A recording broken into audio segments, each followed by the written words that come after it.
My fiancé chose my sister to be his best man and was furious when I made her wear a tuxedo, so I gave him back his ring and cancelled our wedding. I am marrying Mark, a handsome, responsible, intelligent man with a kind heart and great humor. My sister Jennifer will be his best man. Jennifer is best friends with my husband, Mark. He's known her more than twice as long as I. They also game online and hang out all the time. They've gone to conventions together as part of a group or two. They do local classes and events together, and Mark helps Jennifer with her photography and editing. After we got engaged, we were at a family dinner, and I was talking to Mark about the wedding party, and I mentioned that even though I have two sisters, I wanted my own best friend, Helen, to be my maid of honor. Mark said that was great because he wanted to ask Jennifer to be his best man. Jennifer immediately and enthusiastically agreed. Being a female best man is just the kind of thing she'd love, even if that meant she wouldn't be one of my bridesmaids. She also knew I had too many people who needed to be bridesmaids between our other sister and some of my friends, and Mark was worried about being short on groomsmen. This was all fine until later, when we discussed what people would wear. I picked out my dream wedding dress and coordinated the bridesmaid dresses. Mark would have his groomsmen,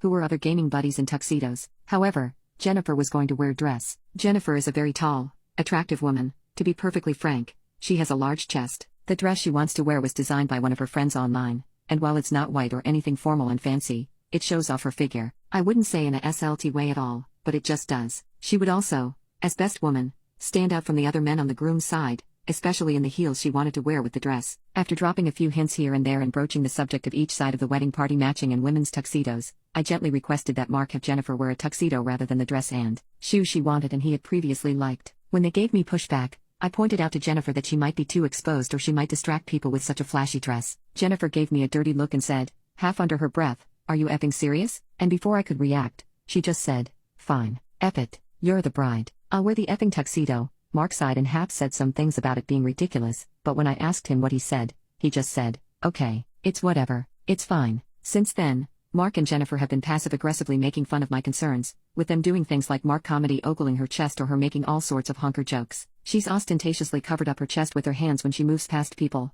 saying things like, "Gotta guard the girls, wouldn't want to knock anyone over." Both she and Mark keep making fake Freudian slips about her chest or her figure, and Jennifer even pretends to lose her balance and fall over because her honker were too heavy. They pretty much just do this when I'm around. They seem to think it's hilarious. They've made it very well known that Jen is disappointed about not getting to wear the dress and that her seamstress friend is upset about it, too. And Mark has seemed a bit distant and disinterested in wedding planning. I was looking over some tuxedos for women and making some suggestions to Jennifer about ones that aren't too tight in the chest or hips. She showed me the one she had already picked and asked, "Is this fine? Or do you want to micromanage my tuxedo further?" We started to get into a fight, and she accused me of being a bridezilla. When I told her she was being a bad sister, she said that she wasn't the one who was being body shamed and told what to wear. I told her my requests weren't body shaming, and she said they were the same. My parents took Jennifer's side and said I should let her wear the dress. She showed it to them, too, and they thought it was beautiful. My father said that I should at least stop bothering her about the tuxedo if I make her wear one, and then I should just let her go with the one she picked. The one she wants, though, is a very high visual impact and very tailored. She said she could match it to the colors, but it still stands out. When I tried to get Mark to weigh in on this, he said,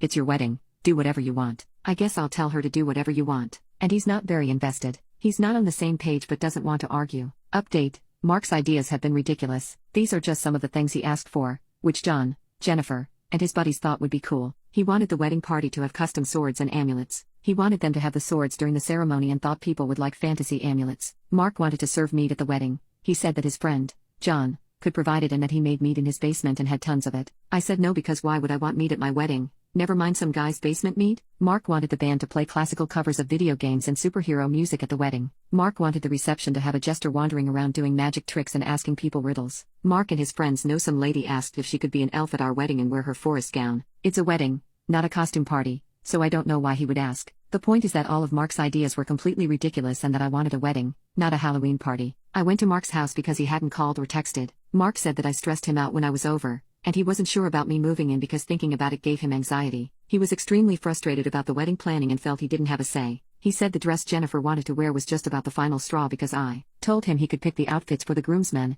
and I told him Jen could be in a dress as long as it matched. She, John, and his buddies warned him I'd find some way to have a problem with it. He says I talk him in circles whenever he tries to choose or change anything, even though his suggestions are ridiculous. And he said he'd just about given up caring by the time I complained about the dress, so he didn't bother fighting about it. He said it upset him the way I was body shaming Jennifer about her figure and her breasts. He thought I was being jealous and controlling and that I had been a bridezilla ever since he proposed. When I asked him why he even proposed, if I apparently give him anxiety and he doesn't even want me to move in with him, he said he felt like he was pressured to either propose or break up. He hoped things would improve but didn't know if he had a good enough reason to break up. When I told him that I never pressured him to propose, he said that all of my friends and family know that I consider it a goal to get married before I'm 30. Mark apologized, saying he wanted to put a hold on any more wedding or moving plans and wasn't sure about the relationship. I had already started crying, but I broke down, and he apologized again. He said he was sorry for messing up my plans and hoped things would improve. I left as soon as I felt like I could drive. By the time I got home, Mark had already texted Jen, "Your sister is crying." Sorry. The two of them had been on the phone the whole time. Of course,